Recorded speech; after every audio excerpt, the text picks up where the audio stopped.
Today we're going to be making a Dia de los Muertos calavera for a dog or a cat. The first thing you're going to do is draw a line down 1/3 of your paper and just a small section, and then write your name. We are going to start in the small area by making leaves with our green watercolor. The leaves are almond shaped and they're very simple. Your goal is just to fit as many as you can onto your paper. When you're done with your leaves, you want to make sure and wash your brush really well. La-di-da-di-da. Give Mr. Brush his bath rinse, and then go ahead and take your brush and test it on where the leaves are to make sure that it's all the way clear. There's no more green in there. The next thing we're going to do is start on the marigolds, and there's several different ways you can do one. You can do a circle for your center. Remember to always wash your brush between the colors. So for this simple marigold, I'm going to just be taking the different colors and going around the flower as many times as I have room for. These, you don't want them to be too big. You'll see as we go. Another way you could do it is use your brush to make little petals.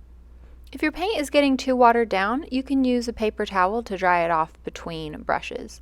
So for this flower, I'm just doing petals and going over top. There's another way you could do the petals, which is by doing the largest one first and then go over that. So this one's just getting several different layers with different colors and drying your brush in between. This next one is a combo of the circles and the petals. Now I'm just going to try the circly one again, but just different order of colors and layering it on differently. And if you have some extra paint, I had some extra red, so I went ahead and added it to some of the other flowers. This one's just another circly one.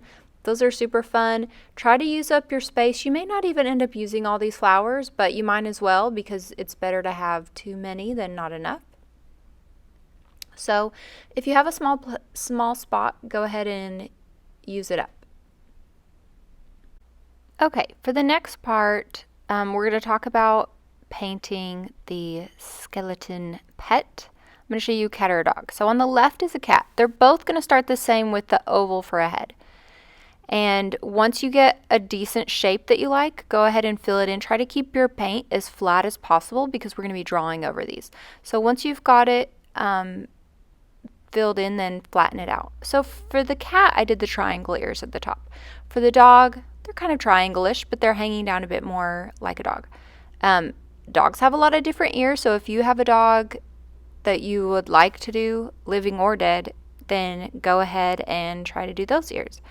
I'm doing just 2 curved lines down for the body, and my tail is a little bit fatter, and I'm filling the paint in and once again trying to flatten it all out. So the cat tail is longer and thinner and skinnier. I like this tail that I did, but at the time I thought, no, that's not a good dog tail. Maybe it needs to be fatter at the end and skinnier at the bottom. So I went ahead, since I know that we're going to cut these out, I went ahead and painted another tail on my dog on the other side. So if you don't like your tail, that's one way around it, because obviously you can't erase paint. And then we're just going to cut off the tail that you don't like. In retrospect, I think both tails look good. I think I was being a little overly self-critical, which I think we can all do. So if you have a mistake, that's one way to deal with it. Make sure you write your name on it. I was going to show you one more, but tragically stopped my recording. Okay, here's my makeup one. So you want to fill most of your space. I'm making an oval, and I'm noticing that it's really too small for my paper, so I'm going to make it a little bit bigger, leaving room for the head and the tail. Now I'm going to start on some simple legs. They don't really even have feet, but just little curved legs just to be cute. Okay, then my little doggy has a curved tail, so I'm giving it a curved tail, and my little doggy has this little hair that makes her little face look like it's square. So I am adding a little square face and little fluffy ears, and then you're going to go ahead and use the paint and fill it all in until it's nice and flat. And once again, make sure you write your name. Today we're going to be using an oil pastel to draw the bones of your animal. I'm going to start with the skull by outlining where I want the nose to go and where I want the eyes to go. Remember, on a skull the eye sockets are a lot bigger than normal eyes. Then I'm going to go around and do the bottom. On the left I did fangs for a cat. These are just imaginary. So you can do it however you want. I saw one online like this, so I'm trying it. Maybe it kind of looks a little bit like a dog, I don't know. But then I'm going to do some triangle shapes for the shoulders and go down and do the spinal cord by doing rectangles. And we're going to be filling everything in, but if you don't have time with the video, then you can just do the outlines and do it later. So now I'm going to try the ribs by doing a curved line, and really, I don't know, you could do it upwards or you could do it downwards, whichever way you think you would like to do. For the arms, I'm doing what looks like a doggy bone, going as long as the arms are, and then putting a little joint there, and then some little fingers, or yeah, I guess little finger bones. And then you're going to repeat the same thing on the other side.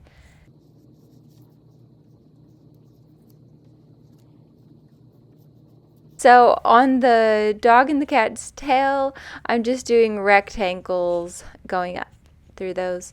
So go ahead and fill everything in once you're done outlining your shapes. If you did a side profile of an animal, then you may want to do the ribs and the spinal cord differently, with the spinal cord along the back and the ribs pointing downward. The tail and the arms are pretty much the same, just a little bit different. Now, for our marigolds, you guys can take some oil pastel and add some fun details to that. Maybe little lines, maybe little dots, maybe some more circles you can swirl around, some scalloped edges, and this will just give another dimension to your artwork. You don't want to do too much, but here are my finished ones. And now that we're done, you can go ahead and use a green oil pastel and add some more details to your leaves. You can do a normal line pointing down, or you could do something more curvy and fanciful. And now we're just going to cut these out. This paper is really thick, so just make sure you're using the back edge of your scissors if you're having a hard time with it, and you can cut off little pieces and then more carefully go over them and cut them out and try to get all the white out of it. You'll also cut out your animal. If you're cutting small spaces, you can cut into it instead of just going around. Here it is on super slow-mo, cut in from one angle and another, and then I can do the same thing, one angle and then another, and that just pops out. Easy peasy. Now we're going to take our glue from our cup, wipe it on the lip, not your lips, and spread it around on the back of your guy. We want to work fairly fast so that our glue doesn't dry before we're ready to turn it over. When we do turn it over, we want to make sure that we're not rubbing our hand and smearing the oil pastel. So one strategy is to flip it over and rub the back of your paper. Just make sure if you do that, that your placemat is clean. And then you're just going to be doing the same process with all your leaves and flowers that have been cut out. Another way, instead of flipping your paper over, especially for the flowers, you can hold it down and count to 5. You could arrange your flowers on your paper first before you start gluing, and then pick each one up. This one was a little big, and so I decided to make it smaller and make a little flower for my dog. Now that I've got all my flowers glued on, I'm going to clear my table and rub with my hand to make sure everything is nice and flat. Make sure your name is on there again. And if you want to put it on the front, then you will be recognized as the artist.